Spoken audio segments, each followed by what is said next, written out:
નવા ચૂંટાયેલા કોંગ્રેસ કોર્પોરેટર આશિષ જોશીની ધરપકડ કરવામાં આવી છે. વડોદરાના રાજકીય વર્તુળોમાં આજે મોટી હલચલ મચી ગઈ છે. કોંગ્રેસના કોર્પોરેટર આશિષ જોશીની અમદાવાદથી ધરપકડ કરવામાં આવતા અનેક તર્ક વિતર્ક શરૂ થયા છે.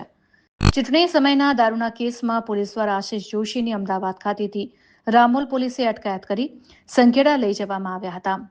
આશિષ જોશીની ધરપકડનો વડોદરામાં કોંગ્રેસ દ્વારા વિરોધ કરવામાં આવી રહ્યો છે, ત્યારે બીજી તરફ પોલીસે વધુ તપાસ હાથ ધરી છે.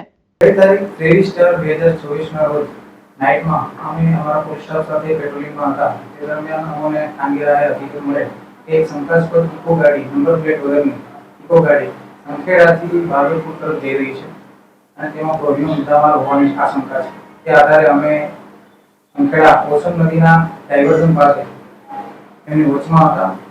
તે દરમિયાન તે સદરભુ ગાડી ઇકો ગાડી ત્યાંથી પસાર થતા તેને રોકી ઓર્ડન કરી ચેક કરતા તેમાંથી 299 બોટલ ઇંગ્લિશ દારૂનો જથ્થો કિંમત ₹3,96,773 નો મળી આવેલો હતો.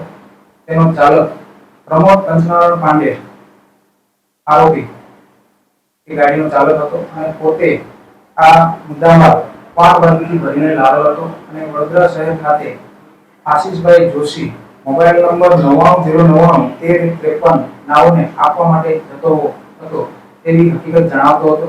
તે આધારે અમે પંચોની રૂબરૂ કાયદેસર કાર્યવાહી કરી તમામ પ્રોહિનો મુદ્દામાલ અને ઇકો ગાડી જપ્ત કરવામાં આવી તેમજ આરોપીને જે તે વખતે પ્રમોદ કંચનારાયણ પાંડેને અટક કરવામાં આવેલ હતો.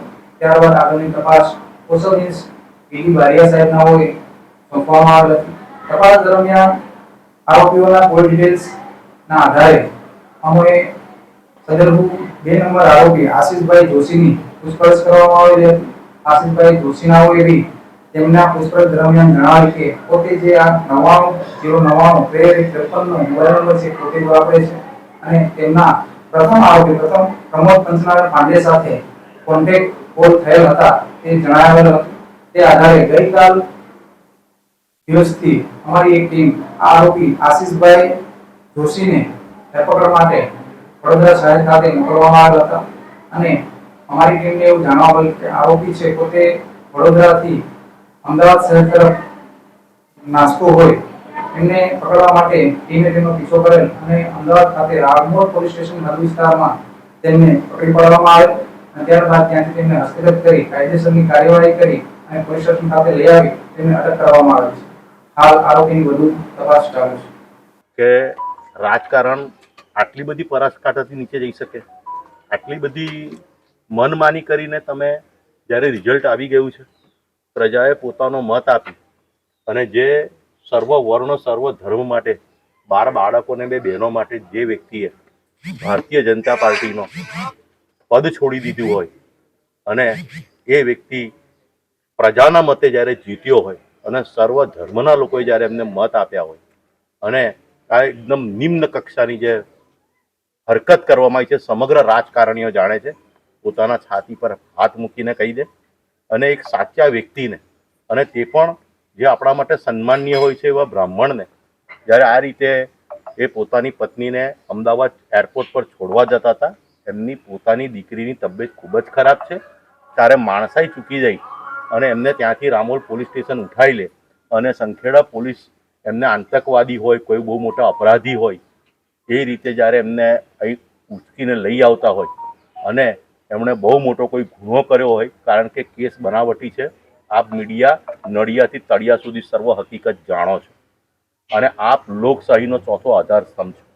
જ્યારે પ્રજાને સર્વ ખબર છે અને આટલી પ્રજાએ જ્યારે આટલા મત આપીને તમને બાહુબલી બનાવ્યા છે, તમારી પાસે સંખ્યાબળ હોય તો તમે એક સાચા વ્યક્તિને આ રીતે તમે હેરાન કરો અને આજે એને લોકઅપની અંદર એક સાચા વ્યક્તિએ સુવાનો દિવસ આવે, આટલું હલકટ પ્રકારનું રાજકારણ ના હોઈ શકે, ગુજરાતને શોભે નહીં.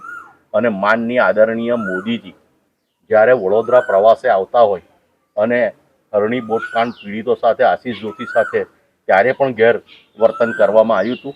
આજે એમને જે કાયદાકીય પ્રક્રિયા પાર કરાવી દો, કંઈ વાંધો નહીં. વડોદરાની જનતા નહીં, સમગ્ર ગુજરાતની આ જનતા જોઈ રહી છે. આગામી દિવસની અંદર જે બાહુબલી ધારાસભ્યએ આ જે કારસો રચ્યો છે એની પ્રજા જવાબ આપશે. મારું નામ મહેન્દ્રસિંહ રાઠોડ.